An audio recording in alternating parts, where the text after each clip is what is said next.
తెలుసుదాం. Japan లో Telangana CM Revanth బృందం పర్యటన కొనసాగుతుంది. ఇవాళ కూడా పలువురు పారిశ్రామికవేత్తలతో సమావేశాలు కానున్నారు. అటు తెలంగాణ యువతకు అంతర్జాతీయ ఉద్యోగ అవకాశాలను విస్తరించే దిశగా రాష్ట్ర ప్రభుత్వం మరో ముందడుగు వేసింది.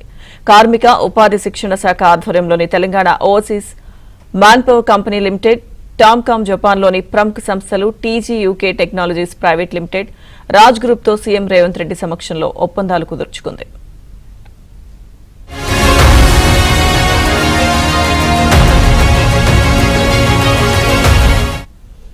తెలంగాణలో నైపుణ్యం ఉన్న నిపుణులకు జపాన్లోని అధిక డిమాండ్ ఉన్న రంగాల్లో ఉద్యోగ అవకాశాలు కల్పించాలనే లక్ష్యంతో ప్రభుత్వం ఈ నిర్ణయం తీసుకుంది. జపాన్ పర్యటనలో ఉన్న తెలంగాణ రైజింగ్ బృందం ఆ రెండు సంస్థల ప్రతినిధులతో చర్చలు జరిపి ఈ ఒప్పందాలు చేసుకుంది.